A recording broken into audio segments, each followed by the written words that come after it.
Good morning, everyone. Welcome to Revolution. So glad you're all here.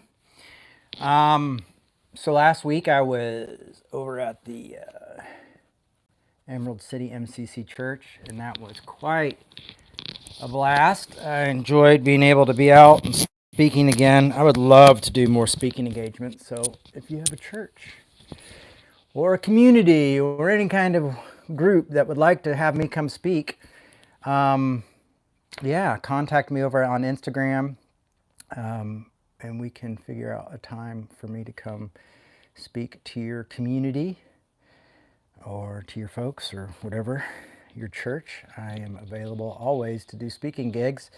I really do love that. It's been a passion of mine. Used to be how I made my living, so that was, I miss doing that. As you see, I'm prepared for the holidays. This is my Revolution Christmas City JCB right here. And so yeah, I ended up getting two glossy lights, and then the non-glossy lights, the muted lights. So I just moved them all around so they're all scattered together. So yes, there's my Christmas celebration. Revolution's holidays, ready for the holiday seasons. So yeah, I have been busy. I'm exhausted. I have, as I'm sure all of you have as well, been pretty tired. The holiday season does it. It's got us all going crazy. You know, trying to make ends meet, and you still got. They should cancel bills in December so you could just make life a little bit more easy. Or 50%. How about 50% off of bills in December? So I'm going to put that forward for a vote because I think that would be a good idea. So I've been working my butt off this week, past 2 weeks really. I've got some part-time work doing Christmas trees, which will end soon. Might have already ended. They were getting close to selling out of the Christmas trees. Doing that, and my other job has been prep and paint for apartment buildings, and like quality. I mean, we're not painting over the light fixtures or anything like that. We're gonna take all the light fixtures out and do all that. And I painted a ceiling for the first time, and I'll tell you that not on one of those things that you see like artists in the movies painting ceilings. It was like rolling a ceiling. That's a whole new type of body activity for me. That was like, so that was a new level of pain. I mean, movement that I've never experienced at 48 years old. Next time you see me, I'll be 49. My birthday is this Wednesday. Anyhow, so yeah, I've been really busy. I'm exhausted. I haven't had much time to study and write and read and think like I like to. But that is what's happening right now. But I was, then again, I got that such an awesome thing to be able to speak at the MCC, to the MCC community. So I'm grateful for that. And kids are ready for Christmas. Oh my gosh, my daughter last night had a recital.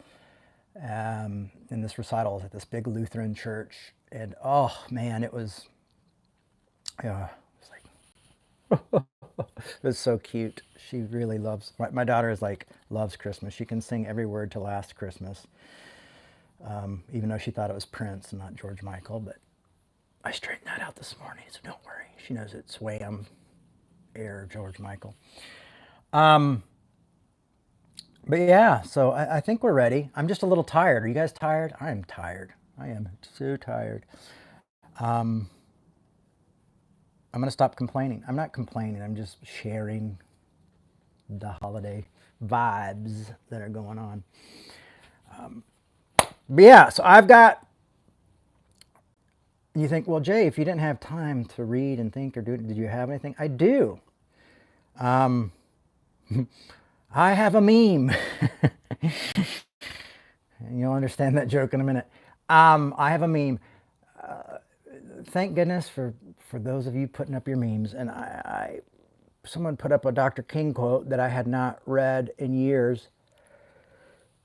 It's from his autobiography. It's from his autobiography.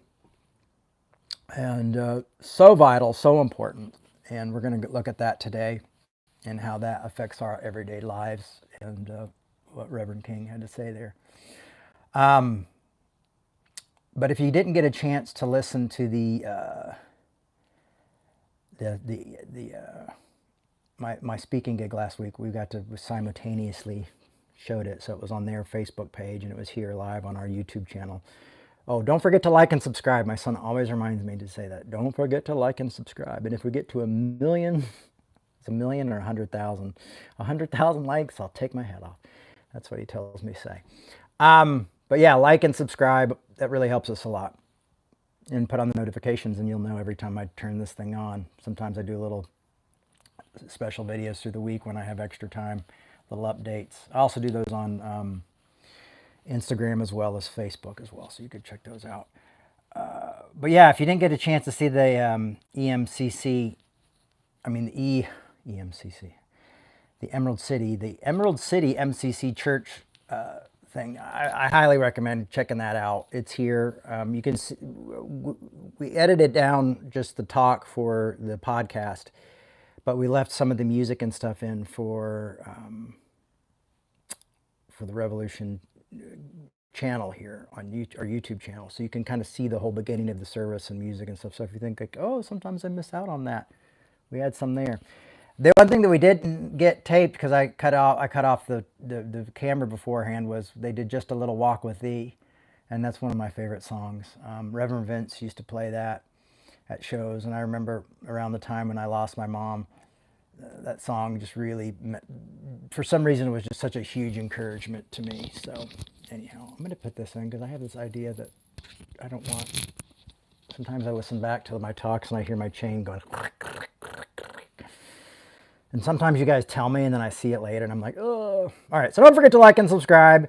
Welcome to our holiday Christmas spectacular. We'll see how long it takes for me to take down these lights. That'll be the real test of January. And of course, don't forget, in January, we start Galatians again. And last year we did like 16 weeks of scholarship on Galatians. So I think we're going to try to flip up and do it in a different way. We're going to do 16 weeks of apologetics now. But we're going to figure out some interesting ways. I've got so many books on Galatians that I think I have some interesting options of where we're going to go with Galatians this year. So that'll be good. So I'm going to read a quote from Dr. King, and only because I don't have a computer and I couldn't find it. I know it's in his autobiography, but I couldn't find it. Like I kept flipping through to find this quote in his autobiography and I couldn't find it. So I looked it up online, but I can't look at stuff online and be on the camera on the phone at the same time. So I had to write it all down. And as a dyslexic, it just makes no fun. I watched this movie last night with my kids about this kid who's dyslexic who wrote a letter to Santa, but he accidentally spelled Satan. And it's with Jack Black, and so Satan shows up. And it's a really, really adorable, cute, heart-wrenching Christmas movie. So if you get a chance to check that out, it's really cute. All right, so let's get into this. And this is relevant for where we're at right now. It's relevant for this time. It's relevant for where we're going in this country and where we are in this country.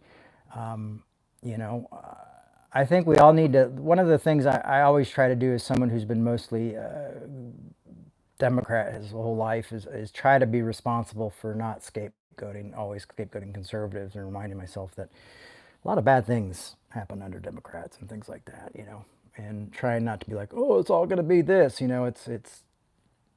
we've also got to take accountable on our side of the street.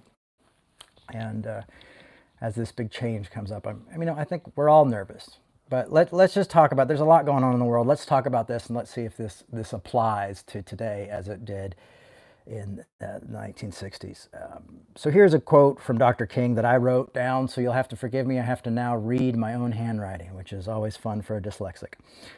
Power properly understood is the ability to achieve purpose. It is the strength required to bring about social, political, or economic change. In this sense, power is not only desirable, but necessary in order to implement the demands of love and justice. One of the greatest problems of history is that the concept of love and power are usually contrasted as polar opposites. Love is identified with resignation of power, and power with a denial of love. What is needed is a realization that power without love is restless and abusive, and that love without power is sentimental and anemic. Power at its best is love implementing the demands of justice. Justice at its best is love carrying everything that stands against. Justice at its best is love correcting everything that stands against love. Martin Luther King Jr. Now, the part that really stuck out to me in Dr. King's quote here is the part where it says, one of the greatest problems of history is that the concepts of love and power are usually contrasted as polar opposites. Love is identified with a resignation of power, and power with a denial of love. And you see this often in corporations. I think you've seen this. I think this is why we've seen recently what just happened with the CEO and with the murder that happened of the CEO, is that you have people who say, you know, we're not heard. I mean, this type of violence is usually a cry to be heard. It's saying we're not heard, you know.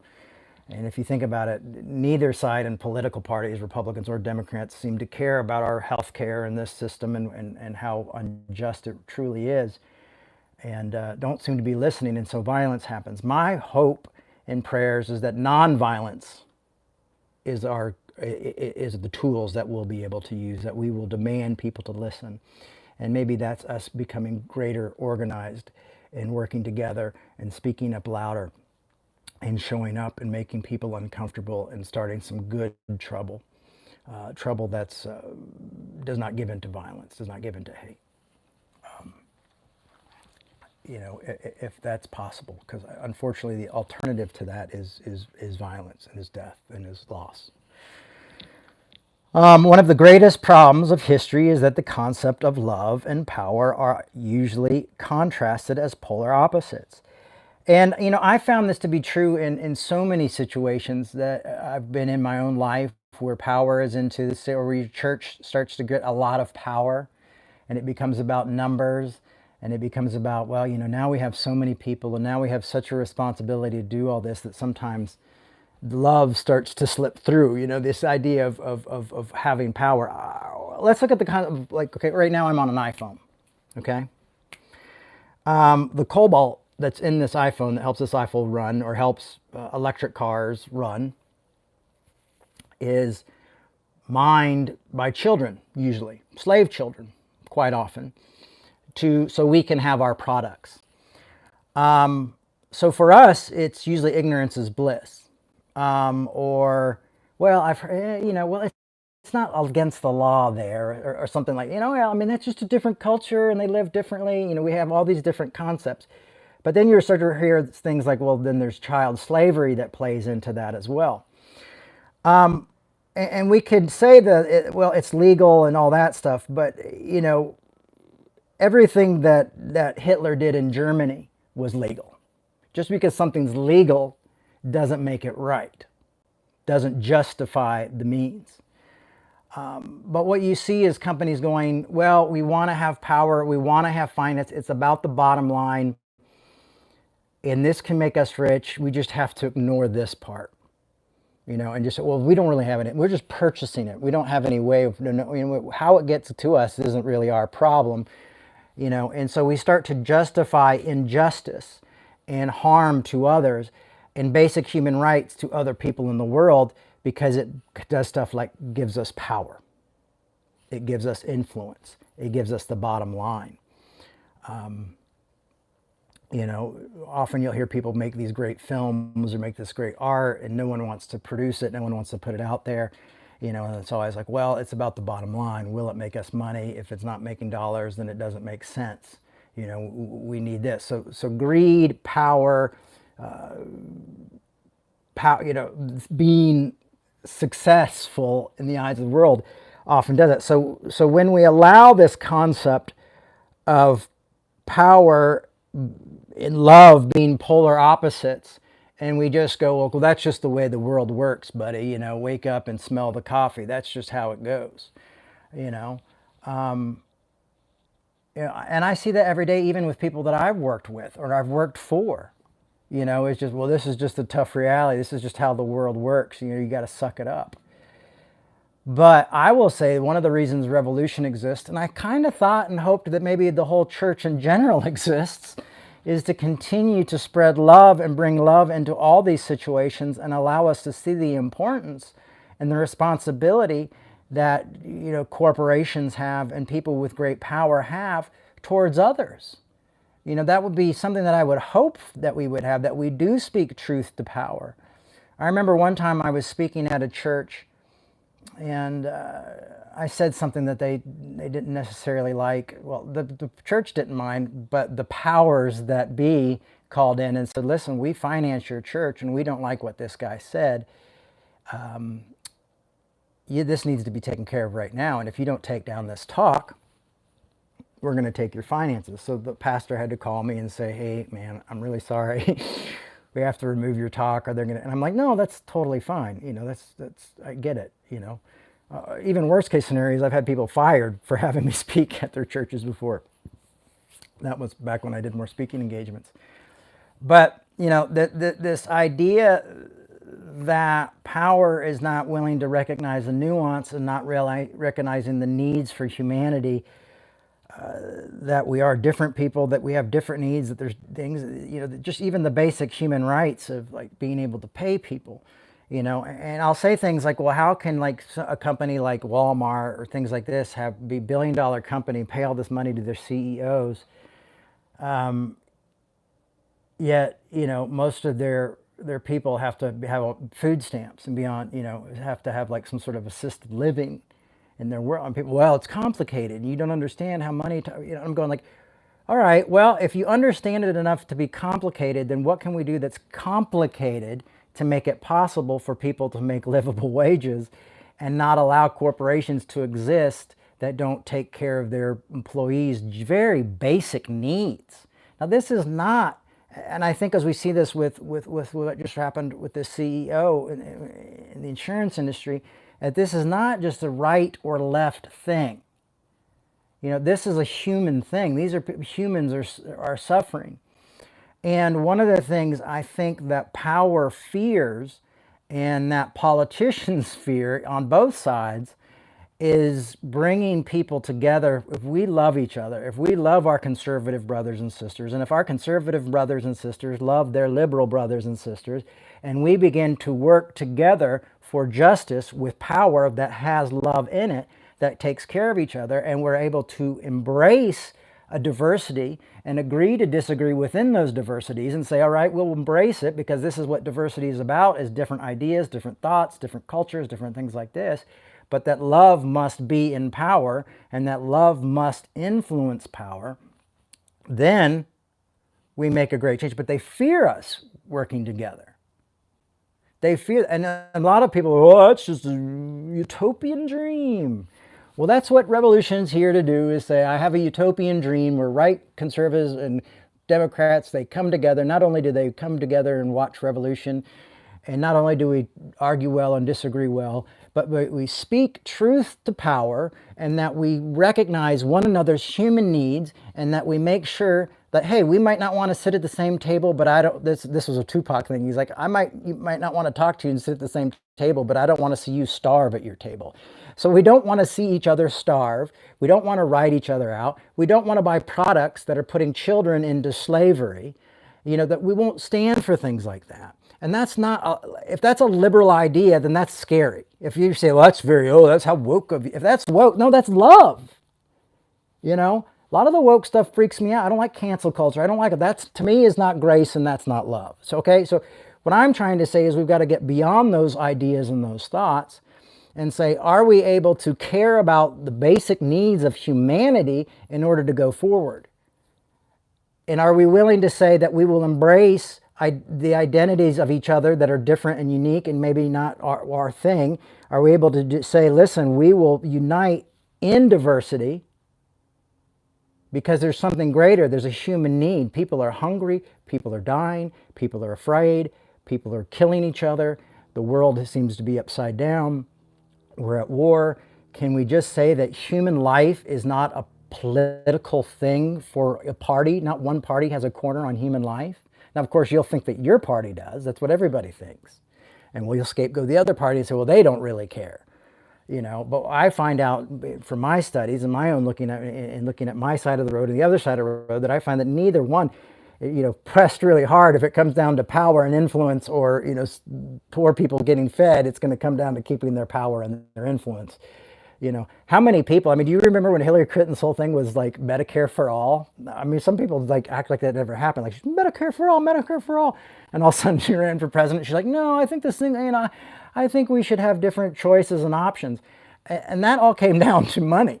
That came down to people donating a lot of money, health insurance companies going, we're going to give you a lot of money to shut up. We're going to buy you. And that's just the reality of what happens in our politics. You know, I mean, even the vice president, Harris, you know, she was like, oh, I don't know about this health care for all thing, you know, even though almost every major country that's first world country has health insurance and it works, but we're the only one and we're the richest one, and for some reason we can't make it work. The idea is just people are frustrated, people are tired, people are sick, and some of us go broke, some of us die because we just can't even figure out our health. I'll tell you right now, my son had to switch on to my insurance, which is very basic insurance, and he has a really bad toothache, and me and his mother cannot find a dentist right now to take our insurance. Now when Milo was on his mother's insurance, boom, you know. But on my insurance, because it's basic insurance, it's just what the public gets, it doesn't really cover anything. And so we're literally dealing with life and death issues, not just in this country, but like I said, in our things, like in our phones, in our computers, in our tech, in our chocolate, in our diamonds. You know, we play a part in a system that puts power over love, that puts convenience over love. And so love is often taking a second, third, fourth, fifth, you know, and it ends up being like, you know, maybe the fifth, sixth, seventh thing on our road.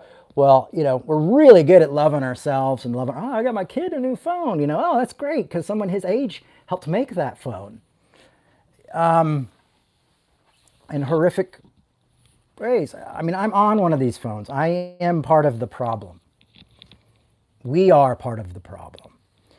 And so one of the greatest problems in history, as Dr. King says, is that the concept of love and power are usually contrasted as polar opposites. Love is identified with the resignation of power, and power with the denial of love. This is not a world I want to live in anymore. I get tired of like this is just the way it is. This is just the truth, you know, nobody cares. You know, we can't get anything done. You know, it's the bottom line. You know, so we'll probably never stop the cobalt mines. You know, they'll probably never figure out a way to be like, well, we could make less money and put more money into making sure that these people have better lives. But gosh, then we're not billionaires, and then we're just millionaires. And oh, you know, Jay, it's complicated. You don't understand. I'm like, well, lay it on me. You know, put together a documentary. I'll watch it. You know. Send me a very long email, you know, write a little book, explain to me why it's so complicated and why it would be impossible for the world to exist if these people were being taken care of. But that's what happens when the goal is power or the bottom line or to rule over other people. That's why I've never really been a huge fan of politicians and never been able to put my hope in politicians. And it seems like every time we come around election year, it's like everybody, man, really puts their faith in these people. And I'm just like, okay.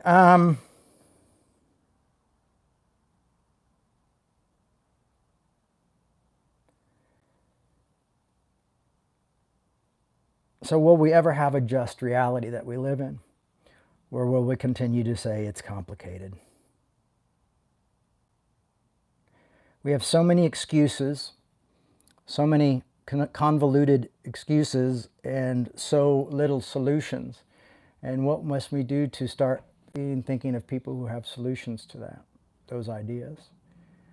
Is it saying, hey, I'm going to give up something that's very convenient to me and very comfortable to my life in order to make a stance for humans and out of love? Am I going to use my power for love? See, that's the thing, is we have very little power, but we have enough power if we're collected to say we're going to use our power with love. And that is not purchase this device, or not to do this, to show up and to protest against this, to disobey unjust laws. This is the power that we have with our love, and this is what we'll do. This is what we can do, and we can do it together. And that's, to me, one of the greatest reasons to have a community together, is bringing that kind of idea and that think tank and that love together in a diverse. I think if you could bring the right and left together, I think if we became united in diversity, that would be a real revolution.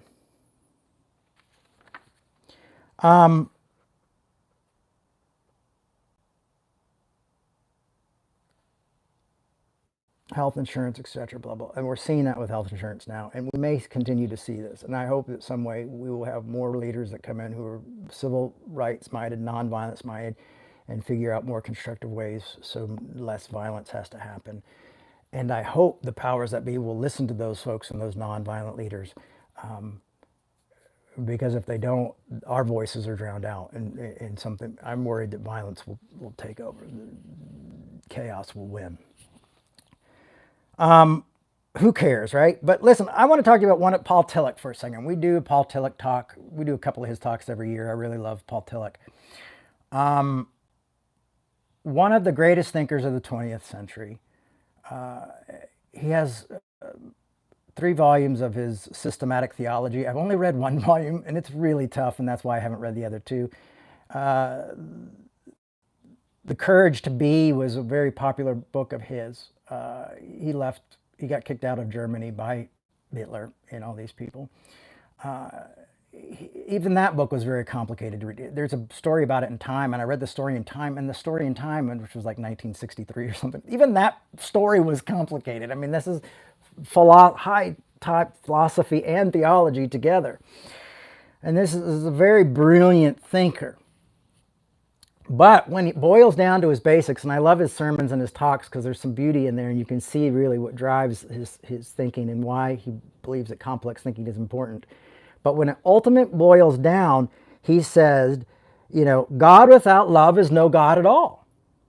And love without God still has God in it. His whole point was you can't have God without love.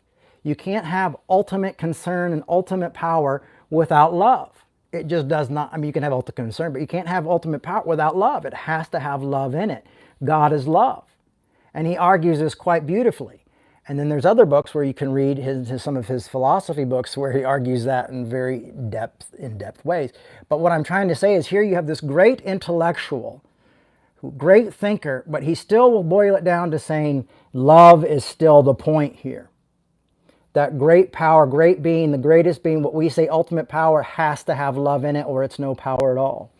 So what we seem to be confronting with in the United States and all over the world really is this counterfeit idea of power. This power that does not seem to really care much about, really just cares if we're going to consume and buy and give them power, and they don't really unfortunately aren't seeming to be taking care of people who work for them and work under them and do things like that.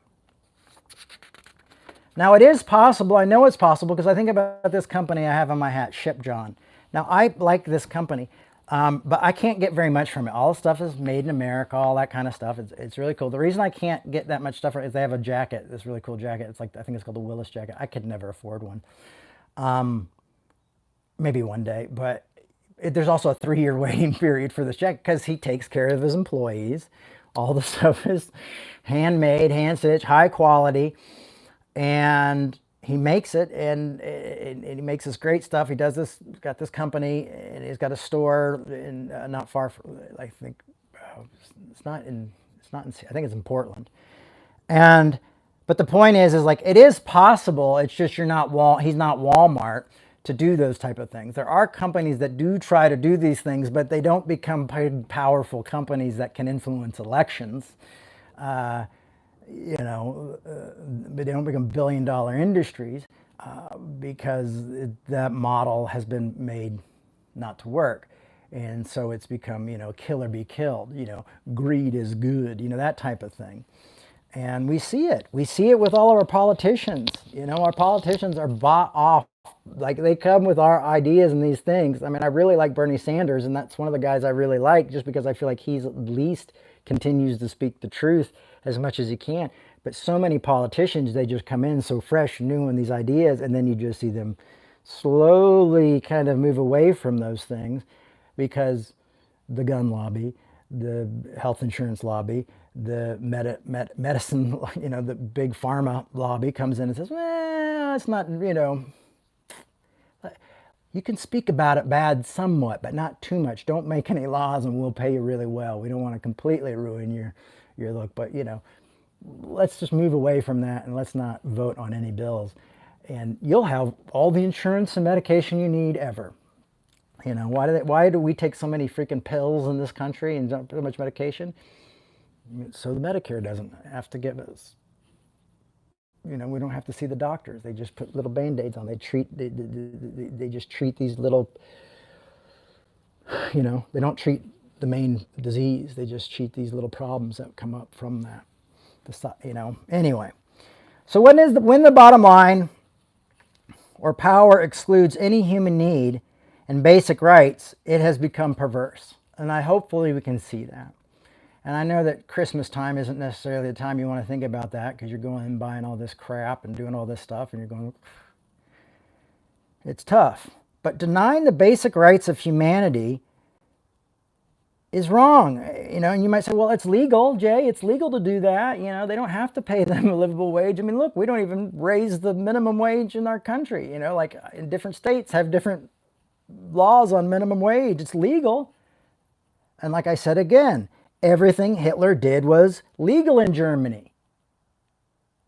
These are unjust laws. These are laws that do not care about humanity. The very people we put into power to care about humanity get bought out by these corporations and by these companies who are willing to put certain people aside, including you, so they can have more power and more influence.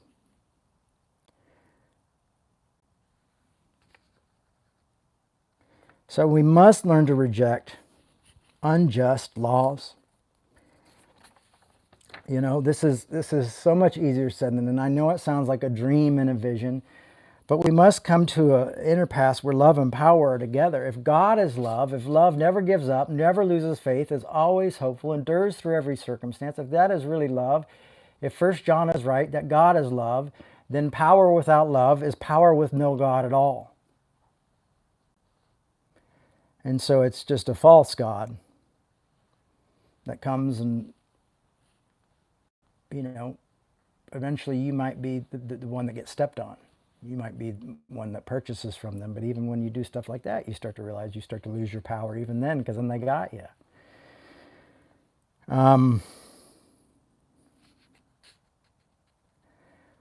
So what Dr. King says, and we'll end with this. It's been a long week. What is needed is a realization that power without love is relentless and abusive, and that love without power is sentimental and anemic. So even love needs that power. Now I'm thinking of that song, It's the Power of Love. Power at its best is love implement in the demands of justice. It doesn't mean you can't have a great company, but it just means you don't use slave labor for children. Now I know there is things where it's complicated, where there's certain, well, they make these shoes in this country and they don't make very much, but often sometimes you have to realize what is their economic system, how much are their bills and things like that, and sometimes it actually does even out. So I'm not saying like,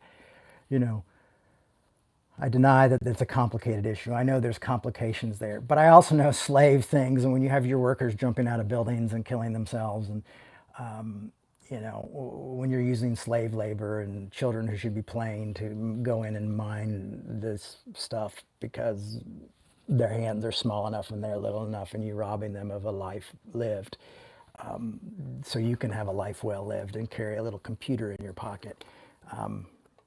Ultimately sounds really screwed up, right? Hey, and guess what? We're part of that. I have the product right here to prove it. So how do we change it? How do we become better purchasers? How do we use what power we have to do that? So that's what we're going to be looking at hopefully this year in 2025, is how can we better use our power? And I'm not saying like in a hippie way, but I'm saying in a way that's moral, the way that's loving our neighbors as ourselves, that is actually following Christianity. It's a little bit more complicated now because it's not just, my neighbor, but my neighbor, is in the Congo, mining for cobalt. My neighbor is in, being killed in Gaza, and my neighbor is also killing people in Gaza and has probably lost loved ones as well. That's the complex of how do we bring love into this and look at these issues. And you know what? We're all, a lot of us are adults or growing up. We can do it. It's not too complicated. You don't need a PhD. You don't need to be a psychologist. You don't have to understand how everything works. We just do our best. And we learn it's progress, not perfection. If we go, oh, you know what, I misunderstood this. And you know what, we misunderstood it, and we find out a better way of understanding. We seek wisdom and we seek knowledge. And that we're doing that out of basically out of a hope that we love each other more. People like my dad would always give me a hard time, be like, well, what scholars are you reading about the Bible, and what theologians are, like thinking I was like disrespecting the Bible, or people ask me, why do you disrespect? I was like, no, I respect the book more than anything. And the hippies were a little bit right. I mean, some of y'all turned out to be the powers, though, so don't forget that too. Punks might be right. Just kidding. We're not going to start that. The hippies were right. They just needed to stay hippies longer. So that's what we're looking for, folks. It is how we can allow people to have life and have jobs and things like that. But anyway, really, these are some of the concepts and the ideas. These are the things that Dr. King were talking about, and these are things that we need to continue to talk about. There's a reason this guy, Luigi, is being held up as a hero, because, people are suffering so horrifically by the system, and the media seems tone deaf. Everybody seems tone deaf. I mean, it's just the world's in a real rough place. But hopefully this will wake us up and remind us why nonviolence is so vital and why it's so important. And why Christianity is not a religion that's based on, being, I must be moral and, it's loving your enemy, loving your neighbor, doing good to others, serving one another, caring about one another. That we reclaim that as well. So I keep saying now is the time. That was a song my mom grew up with. We tried to name the last Talk Now is the Time, and I realized I'd already named it Talk Now is the Time. So now is the time has been something that's been on my mind quite a bit, and I still think now is the time. And I hope we can do more, and I hope we can do better. So thank you for that. Thank you for listening to me today. As always, Revolution, I would love to end Revolution at least somewhat meeting our goal for this year. We've missed a little bit. We quite haven't met it. But you can help Revolution by making a tax-deductible donation to revolutionchurch.com. We have Venmo and we have PayPal. And those are ways you can help support this work and continue this work to go on. I would love to continue doing my part-time work, but literally part-time. Right now I'm doing it to the point where it's almost full-time. And it really does take away from the focus of this. And I would like to stay focused on Revolution as I have for the past 30 years, if that's possible. So please consider supporting my work and supporting the work of Revolution Church as we grow. I think Josh, who's been helping us for this past couple of years, as he's got a few more weeks working with us, and we're so grateful for him. Right for now, my friend Brian Yarbrough has said he's going to come in and help us a little bit. Brian's spoken. He did that interview, that Q&A with me a few weeks ago. He's going to come in and help us get some stuff, get the podcast posted and do some of that stuff. Did I say fucks? Stuff going. That's how I'm trying to give them, folks. So we're going to do that. So thank you so much. I will see you next week, right here, same time, same channel, and except I will not be 48 anymore. I will be 49. What's happening? And I'm supposed to see a friend of mine this week who I have literally known for like 44 years. I haven't seen him in 20 years, but I've known him for 44 years. That is so stinking weird. So, hey, you said, Jay, we ain't got no money. Remember, like, subscribe, turn on the notifications, get a YouTube account and help like and subscribe our work. It really does help.